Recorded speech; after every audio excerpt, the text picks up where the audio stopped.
Hey there guys and girls, this is Araxis and welcome to a first look at Tera Rising.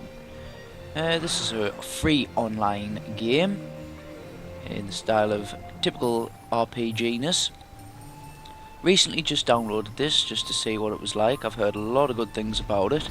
It used to be pay to play but then went free to play in February, so I thought why not play it now. As you can see in this top corner, only played it a little bit, character's only level 12, so this really will be a first impression, but for the sake of this video I'm going to show you character creation and then jump right in using that new character.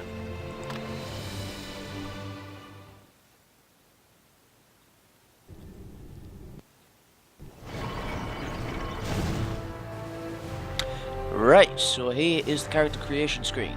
You have 1, 2, 3, 4, 5, 6, 7 different classes to pick from. And I'll apologise if the music is a bit loud, it sounds like it might have reset with it being a new character. But anyway, moving on. You have humans, male and female variations of said humans.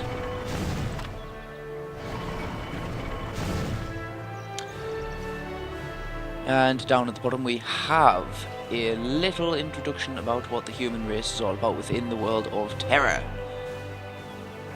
I'll let you read that for a second and then I'm going to swap over to Kastanik.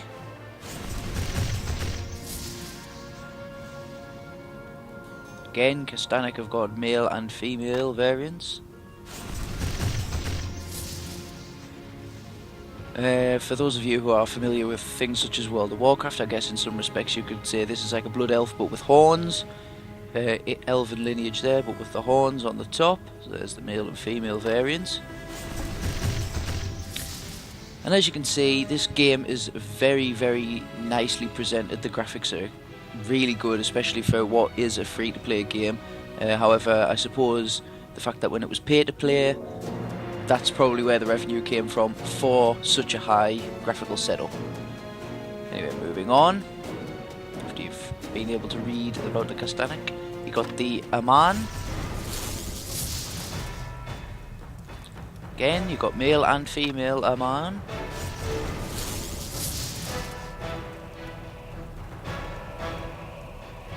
Now these are your more typical berserker, tanky, heavy warrior style races, as you can see. Then you've got the Papori, which is, I hate to say this, but sounds like it's been ripped straight from World of Warcraft, as you will see right now.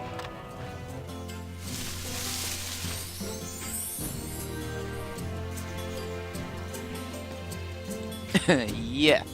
The Papori are a race, or a multitude of races actually.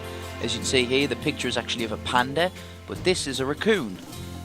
So you'll be able to swap out what you are, panda or raccoon. There's only one here, so they must be asexual. But you can change what kind of creature it is. And then you have the Ellen, which apparently are a running joke within this game, as you will see now.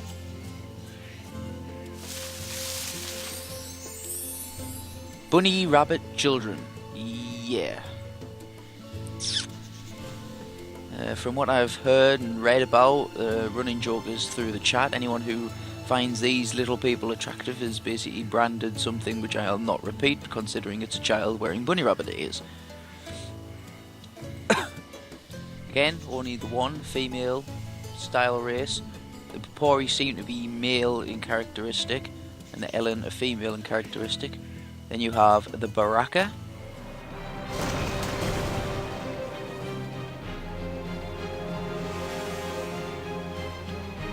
Again, another large hulking race, apparently male in posture and feature with no female counterpart.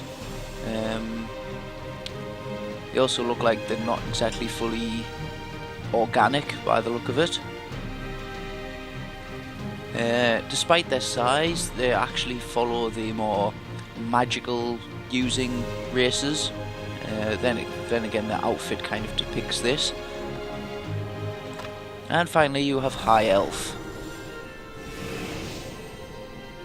High Elf has male and female variants,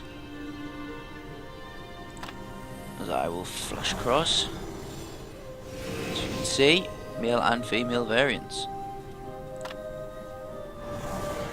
Typical High Elf, pale skin, blonde hair, blue eyes, big, tall ears, long, tall and slender features. Nothing out of the ordinary for a High Elf. The character that I started, which you've seen in the previous screen, was a High Elf male, so I believe I'm not going to pick High Elf this time round. I believe it's going to be between the human and the Castanic. For the purposes of this, I think I will go human. Male or female? I know I'm a guy, but I could pick female, why not? Yes, let's just go for female. I've got a male character, might as well have a female character. Right, so these are the classes. You have Berserker, Lancer, Slayer, Warrior, Sorcerer, Archer, Priest and Mystic. Slightly more choice than what you'd usually get on an online game, I will say that. Usually it's limited to about 4, maybe 5 classes at a push, but you have a couple of classes in this game. Excuse me. Now, at the bottom here you have the class name, Berserker, the type of class that it is. This is Burst MP, Melee and Metal Armor. These are the 3 specialist skills that a Berserker has, which is Cyclone, Thunderstrike and Flatten. Basically all very offensive skills that are designed to do massive damage, and this star rating here is actually the difficulty of the class. How difficult it is to learn to use the class effectively. So you have 3-star, 4-star, 5 stars, so the higher the stars, the longer it will take you to learn how to use that class. So we have Berserker, big axe, more on offense than defense, as you can plainly see. Lancer. Now this is quite a unique class. You don't see many classes that are set up like this. The only major one that I can think of straight away would be a Final Fantasy class, the Dragoon, which uses lance and shield. As a counterbalance, apparently this is a 4-star rating, so it's slightly harder to use. It's built up to be an absorption tank, melee, and again metal armor, so it's designed to be more of a tank rather than a damage dealer, which is quite evident by the fact that it's a shield bearer, and the weapon would be good to use as a defensive rather just because of its sheer size. It has shield barrage, spring attack, and leash, which is a magical hook. Okay, we have Slayer. Again, only 3 stars. It seems like the Berserker, 2-handed weapon, massive damage, easy to use. Slayer, 2-handed weapon, massive damage, easy to use. But again, Burst MP, Melee and Leather Armor, so the major difference is that the Berserker uses Metal Armor, so it's actually slightly more defensive being a Berserker than it is to be a Slayer. And as you can see, Slayers use swords, not axes. Again, it's only 3 stars, so there we go. So this is really all out offense. Big weapon, not a lot of armor, very well portrayed by this outfit. That is not going to protect you from anything, and the fact that it's leather armor. It has knockdown strike, overhand strike, and measured slice. So again, all 3 very offensive abilities. Then we move on to the Warrior. The Warrior, funnily enough, is apparently one of the hardest classes to use, which is 5 stars. It's an evasion tank or sustained DPS, so it's got an either or setup. So basically, you can set it up so that the Warrior is very, very good at avoiding damage, not so much good at taking damage, but good at avoiding it. Or a sustained DPS, which is basically medium to low damage, but at a constant rate rather than one hit, having to wait, one hit, having to wait. This is hit, hit, hit, hit, but at a lower rate of damage. Melee, and again, leather armor, so not very heavy armor.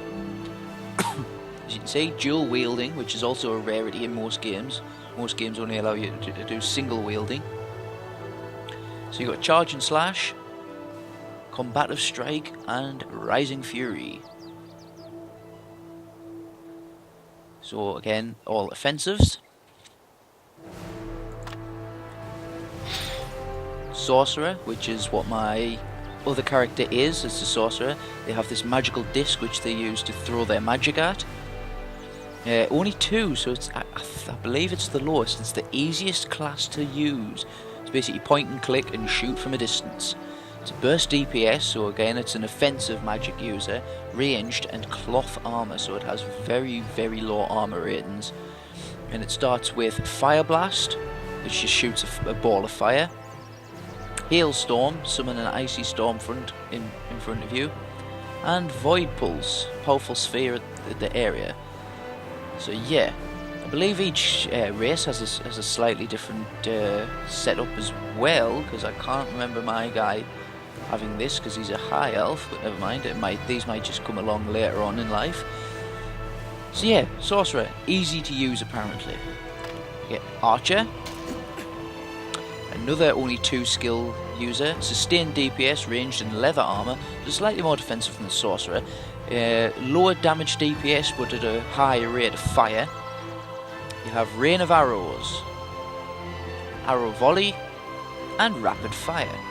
As you'd imagine from Archer, being able to rapid fire would be quite useful. So for those of you who like using ranged, you're covered.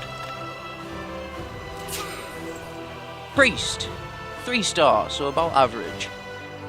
Focus Heal, Grace of Resurrection, so that allows you to resurrect people, and Energy Stars, which is an offensive ability.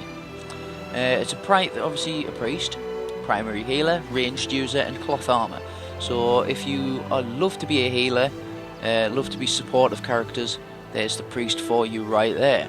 And the final class, 4 star, the Mystic. So obviously slightly harder to use than the other 2 magic classes. And you have Thrall of Life. So you summon a Thrall which heals you and removes harmful effects. Thrall of Vengeance, which does ranged attacks. And Volley of Curses, which inflicts curses. So basically this is like a summoner class, or warlock, or anything like that. Support healer, ranged and cloth armor. So this class has also got healing abilities, but in a more supportive role rather than primary. So it's a backup healer for if needed, whilst it's still able to do damage on its own more effectively than a priest. So there you go, there's all the different classes. Now, I've already got a magic user, so I believe for the sake of this, I'm either going to go with Warrior, Slayer, Lancer or Berserker, the top 4. Now, I do really like the look of a Slayer and a Warrior and the Lancer. Not so much the Berserker, but that's just my personal view. I'm not too interested in the use of axes. I'm a sword user or a spear user. A spear user primarily because very few people ever use it when it's available. Sword user because, well, it's a sword. So I'm thinking Lancer or Slayer. The Warrior, kind of off-putting with the fact that apparently it's very, very difficult to master this class. Not that I'm not up for a challenge, but for the sake of this introduction to the game, I would rather use something which I can dive straight into. I'm thinking either Slayer or Lancer. I know the Lancer is 4 star. It's absorption tank, so it's definitely the kind of class that I like to use, which is basically primarily there to absorb the hits. But Slayer is also one of my favourites, basically because it's using a giant 2-handed sword. And who doesn't like a giant 2-handed sword? Difficult to pick from. Difficult to pick from indeed.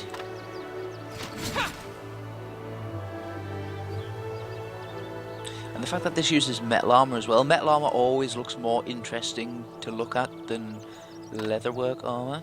Other than saying that, this leatherwork armor isn't too bad looking. Let's go for the Slayer, shall we? I don't want to be on here too long. Here comes the next section, which is very impressive for a free game. The customization. So you have pre-built, which basically just gives you a already predetermined selection of options. As you can see here, face, body, It's the back side and the front side. This is the armour that she'll start off wearing, no doubt. But we'll go to features, and then you have all of these distinctive looks, which is, I believe, hairstyles. Yep, so we'll zoom up to the top. And as you can see, again, it's very good graphical quality. It's even got an inbuilt mouth rather than just an overlaid painted mouth. So you've got different hairstyles. Again, nice bit of detail on these hairstyles. Unfortunately, a lot of them seem very generically the same. Not as much variation as I would like to see. I'm going to go for this one. And as customary, has to be a silvery white colour, as all my characters are. Now moving on, faces. Slightly more variation in the faces, so that was a very fair skin person. Different eyeshadows and eyelash lengths and eye shapes. Some getting very ridiculous.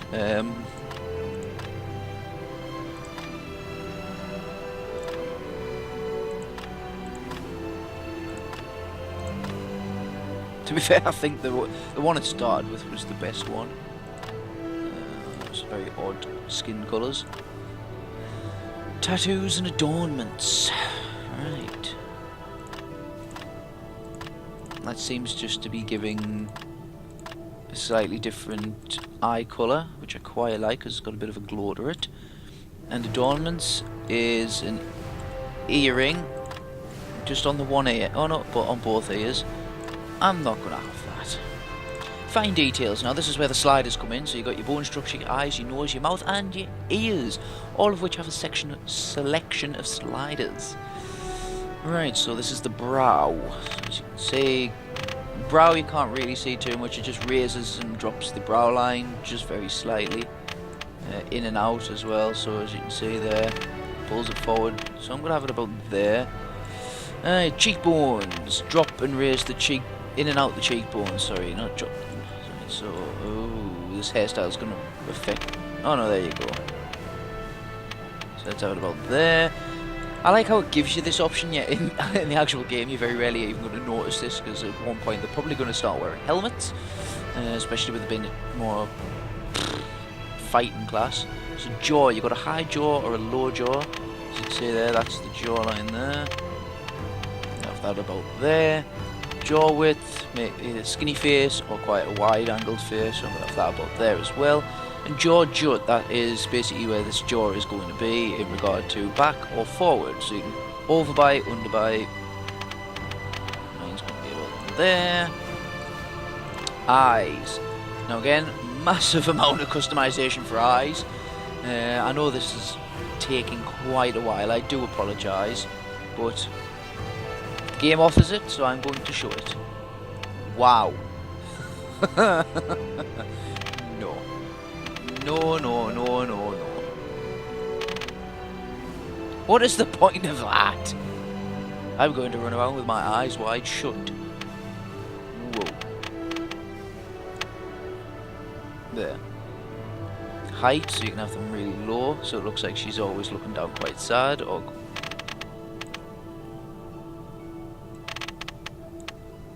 Yeah. Separation, so you can make them really close together or really wide apart. Why you would ever want to do that is beyond me. Actually... There. Right, angle. This is basically the tips of them. Good lord. You can make some very deformed people if you wanted to. Very low or very high, which gives it a somewhat Asiatic look.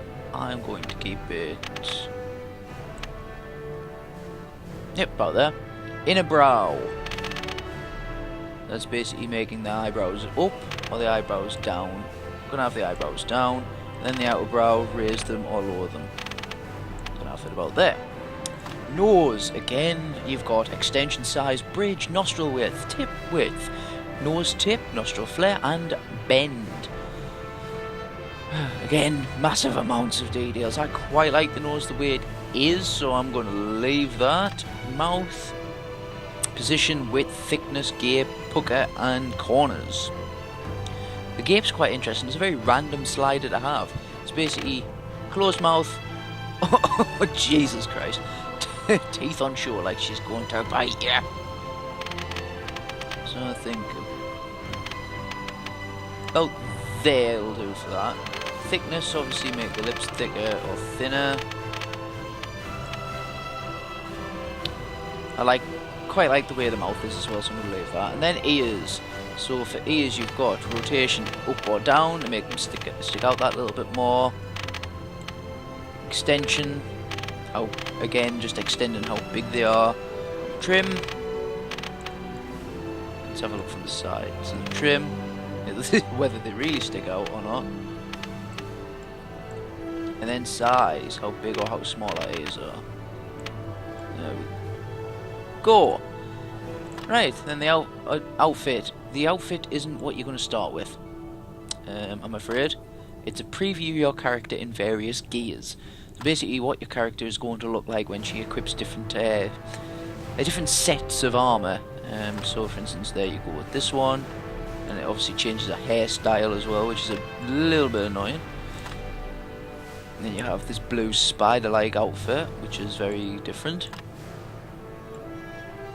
And then some purple armour. So these are all the different types of leather armour. So in fact the leather armours do look quite good. There's that one that we saw before. Velvety, fluffy outfit. And then armour, bone armour. So some very nice looking outfits. Voices.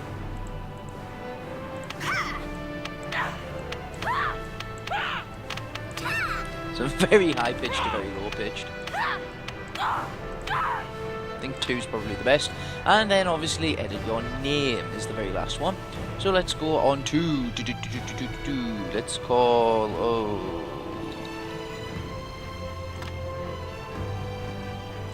calling her Sethi to follow on with my female Star Trek Online character. And so now we're going to have an introduction video, I believe, after I click on play.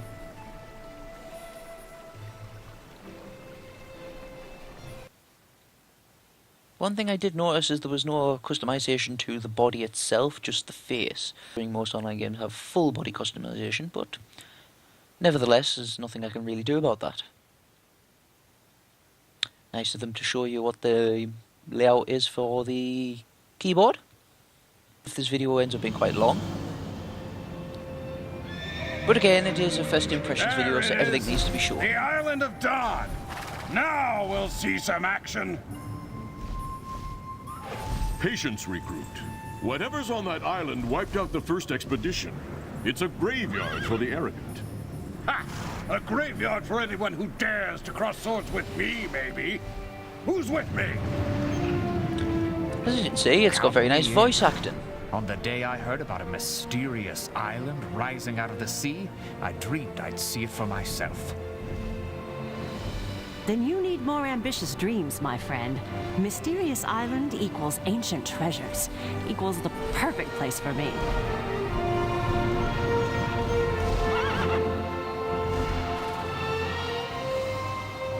By the Titans, that island is huge. Enough chatter, recruits. Get down there and report for duty. For the Federation. It seems like no matter what game I decide to play, I cannot get away from the Federation. Always a part of the Federation. And this is a Pegasus, named aptly by the winged horse from Hercules. And I do believe the volume has been reset because that is ridiculously loud.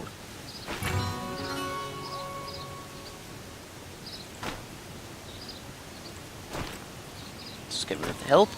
Right, and this is the beginning screen. Now this looks like it is, yep, it's remembered my layout for my other character. Let's just see if I can't sort this volume out. Options.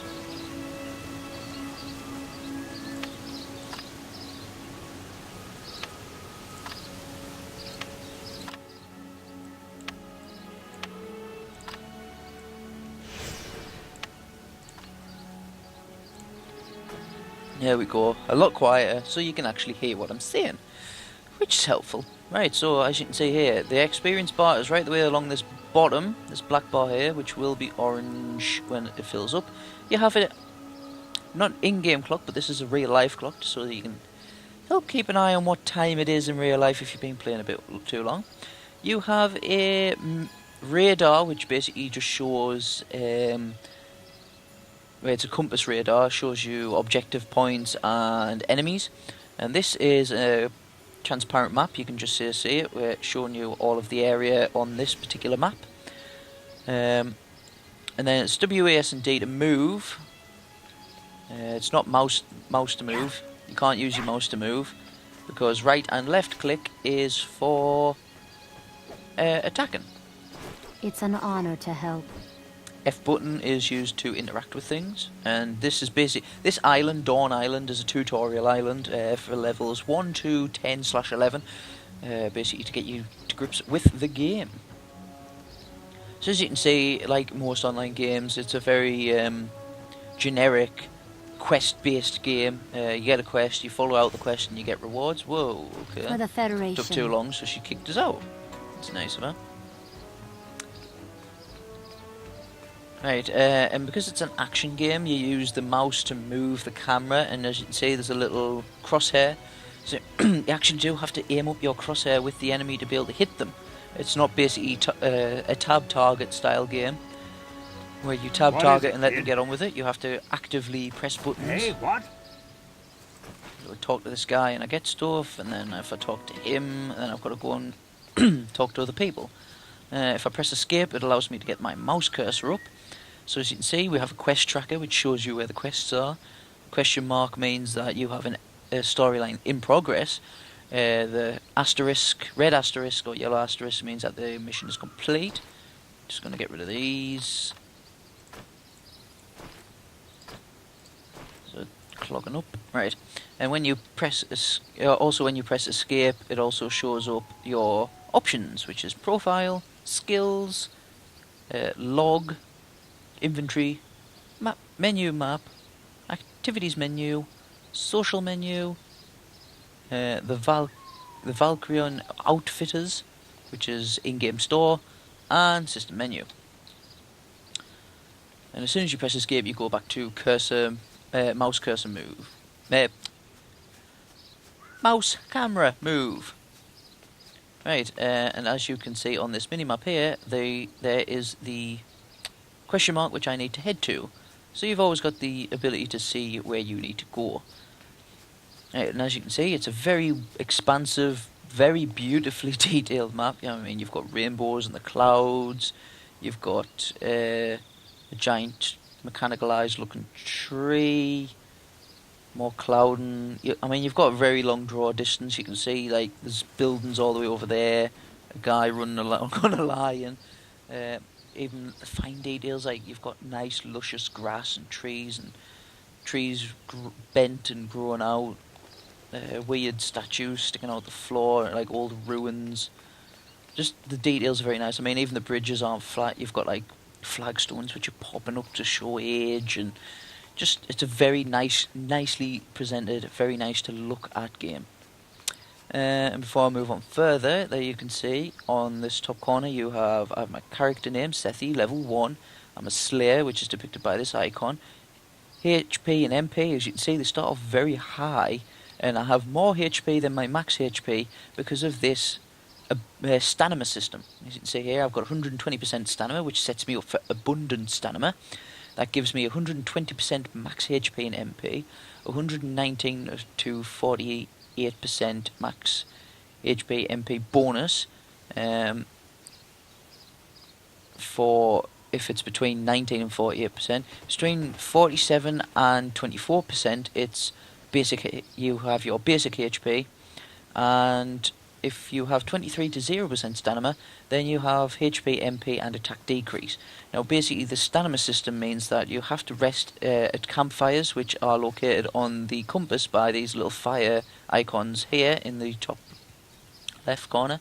Basically, whenever you stand next to one of them, you will feel the core's power. You will end up resting. Elves lead the way. go, another quest picked up. The quests are fairly quick for the beginning. It's just usually kill 5 enemies and you're done with it. So I have to kill 5 of these monsters here. They're called Gilheldoos. Gilladoos. Have to be very close to them. Basically, your MP builds up per attack. Every time you attack someone, you get MP. Kind of like the TP system in Final Fantasy XI. Whenever you do damage to someone or they do a bit damage to you, your TP increases the same as this is, but this is MP. This works for them, but for a mage, your MP starts off full and then goes down whenever you use an attack that uses MP.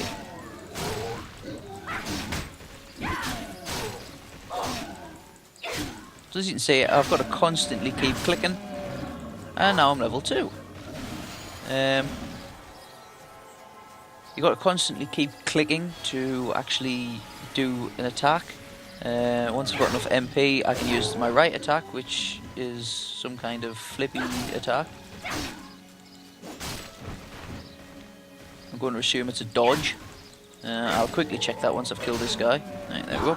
So if I press K, go on my skills, it's an evasive roll. So yes, it is a dodge. It's a dodge maneuver. So this is what I start off with so far, is combo attack level 1, evasive roll, and deft footwork. Your chances of being knocked or down or staggered is reduced drastically.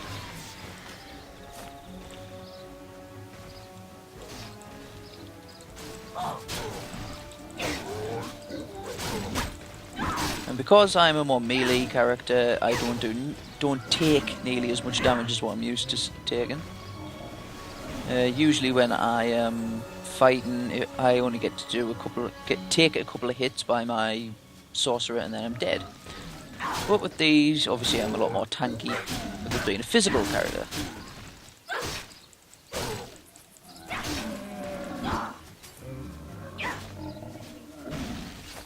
The only gripe I have noticed so far with this game is that constantly having to click the mouse button to use an attack. Say I'm clicking it several times, I've stopped clicking it now and she still did an extra attack. Whilst attacking you won't be able to move because it's doing an attack animation. So sometimes that can land you into getting extra damage than you wanted to have, which is a bit annoying, I'll admit. But it all comes with learning how to play the class, which is why you have these different class difficulty levels. And the Slayer only being 3 stars, it's fairly easy to use. The Sorcerer only being 2 stars, even easier to use. So there we go. Right, I've completed this quest. I've killed 5 of these people. So if I head back to the person that I was originally talking to over here, I'll be able to hand in the quest. You can see it's got a yellow asterisk, meaning it's a side quest. Yellow quests are side quests, red quests are main story quests. Feel the core's power. Was it you I need to talk to? Dulari. Where is this person? Where are you? Oh, it's the same person that I'm trying to meet down here. My bad. Yay, the chat box has finally disappeared. Yeah, the chat box will disappear after a certain time if there is essentially no one talking, which is good because it does take up an awful lot of space, and that is the smallest you can get it. That is the smallest the chat box will go, and it does take an awful lot of space up on the screen. I'm using a 32-inch HD TV, and it's still taking up a lot of space. You can actually scale down the UI, but if you scale it down too much, it does become very difficult to read. So that's why I've had to... This is probably the smallest scale, maybe a couple of % lower before it becomes too difficult for me to really read. I'm going to kill another couple of these actually, because I'll level up again.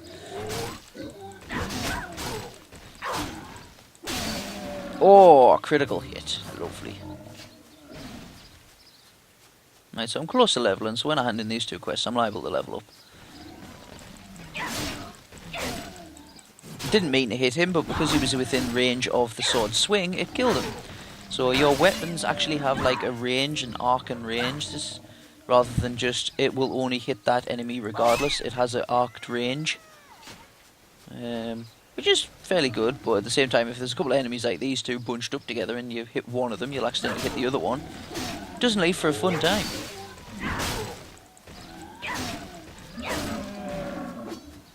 Alright, so there we go. As you can hear in the background, the ambient noise of birds tweeting. There is music, but like I said, you've just seen, I've turned the volume down so that you can hear me instead. Ah, there you go. You can hear a little bit of the music in the background there. It's very nice ambient music, to be fair. Breathe deeply. I'm not talking to you. Return after you've mastered this. Right, so I'm going to hand in You this, watch and I'm my going to get back a new and sword. I'll watch yours. And then I'm going to hand that in. And You you've got... must need help. For the Federation. Right, Like any science, combat has its geniuses. learn the whirlwind Do not skill. start what you can't finish. So you have to purchase the skills from an instructor. This is a tactics instructor. And it costs a little bit of money. You've got to be level 2 and it requires 37 copper. So learn. There we go. If I go to my skills, I now have whirlwind, which is spin your sword, hitting all targets within 3 meters. So I'll put that on slot number 1. Stay true to the talk to you deals you again. make. And there's that completed. Right, now I have 2 more. I'm still continuing making the rounds. Basically, making the rounds is I've got to go and talk to everyone, all of the initial people. It's basically forcing you to go through and talk to all these initial people. And hunting the beast, which is a side quest, means I've got to kill these things here, the Noruk, which are passive. On the radar, any yellow enemy is passive until attacked. Any red dot is aggressive. It's an aggro. As you can see here, where it says Noruk, it's actually got a little exclamation mark above them. That means these are the enemies we need to kill for the quest, which is quite useful because it actually indicates what you need to collect, so you're not running around looking for what you need to collect. So all I've got to do is kill 5 of these bad boys, like so, and as they drop stuff, I just press F to pick it up. And there's a guy running around on a lion again. Let's use whirlwind, shall we? See what whirlwind does. Whoa, big swing. Very nice, very nice.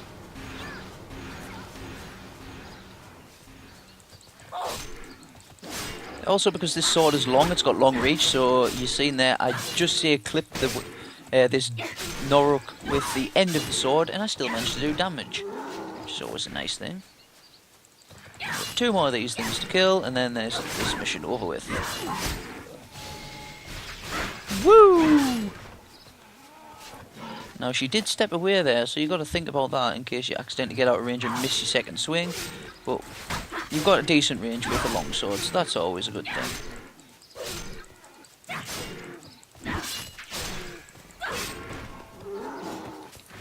Right, so there we go, there's the Noruk dead. And we can now hand in the quest because we've killed 5 of them. So that's really not difficult. As you can see there, that see how when you get close to the enemy, they actually become alerted to you, and it comes up with an exclamation mark above their head. And this enemy, for instance, will jump back. Basically, if they're alerted to you, then you will not be able to sneak attack them. If you sneak up behind them, you'll be able to land a critical hit, which does more damage. Alright, so I need to go to Nazir, which is actually the next person I need to speak to. So that's, again, pushing us along the map, taking us to the next area, because to hand it in, we've got to be able to talk to the next person. So it's got a nice flow and pace to it, basically the initial quests that you take, even the side quests. The side quests you have to hand in to the next person you're going to speak to. Can I help? Secret Life of Trees. So I'll get a new blade for this, the Blade of Velkus. I actually got a new weapon and I forgot to equip it, so I'll have to do that. Some missions have little cutscenes. Head east and look for piglings clustered around a set of trees. Velkus the Wicked has a thing for piglings, I guess. Let him pick on something his own size. Or at least something that's not a pig.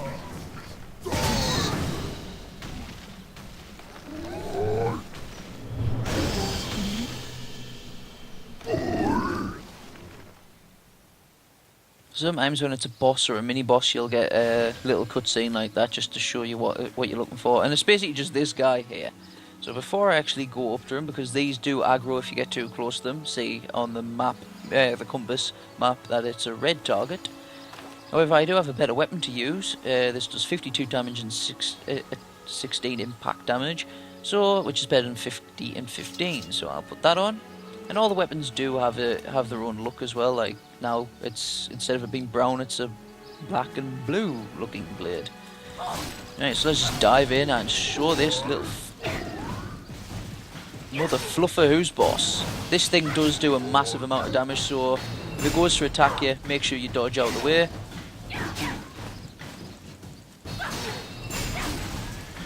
Because I'm behind it, that punch would not hit me.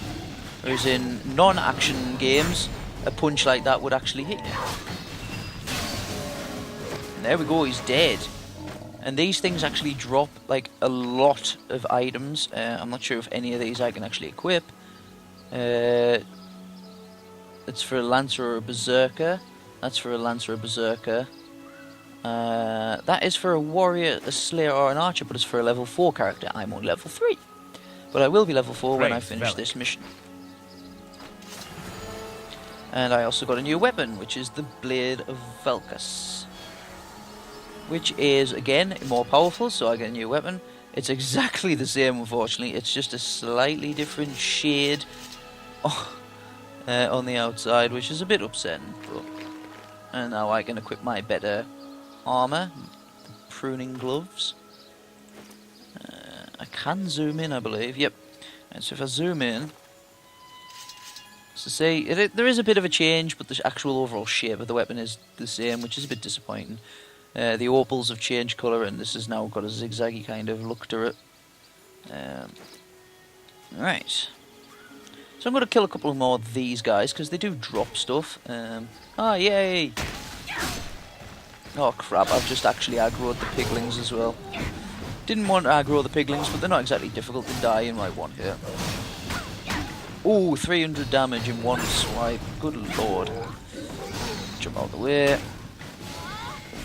Whirlwind, whirlwind. Look at the damage that whirlwind packs out. Good lord. Get rid of this pigling before it gets him away. Right, and again, it's dropped a lot of stuff. Lesson Tier 1 Alchemy. Right, so if I look at that, teaches how to extract alchemy materials from Tier 1 gear. Your alchemy extraction is now level 1. Huzzah. I've already got those gloves, so I don't need to equip them. I best move away because those things do spawn there. That is better than the boots that I'm currently wearing, so I'm going to put them on. Click sort to sort my equipment out. Still haven't picked up a body armor. I know these things do drop a body armor for you. The only people that they don't drop a body armor for is sorcerers, as far as I'm aware.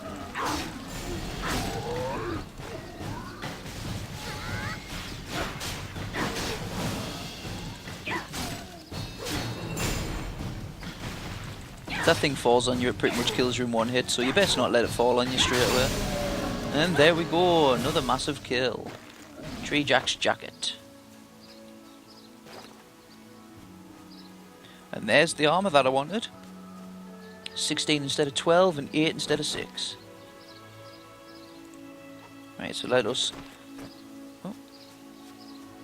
Right, and as you can see, those items aren't mine, so I can't pick them up. However, if they are left there for a long enough period of time, they will become public and anybody can pick them up. Right, so let's turn the camera around. So as you can see, my armor was brown and now it is purple.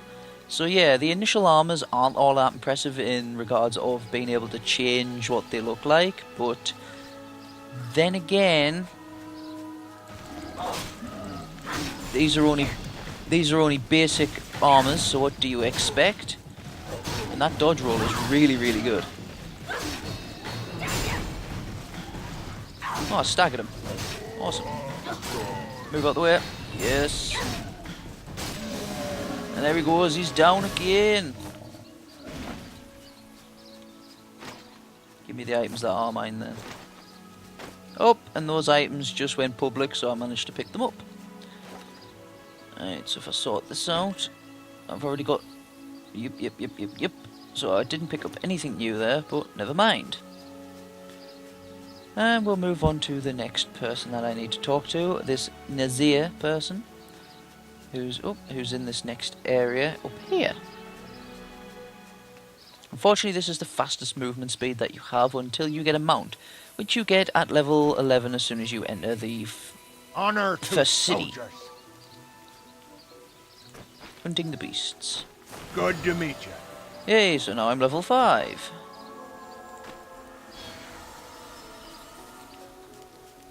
So as you can see, the actual leveling up is fairly pacey. It's doesn't take long to level up initially. That character that I got to level 12 only took me about an hour and a half of play, I believe. Hour and a half, maybe a little bit more.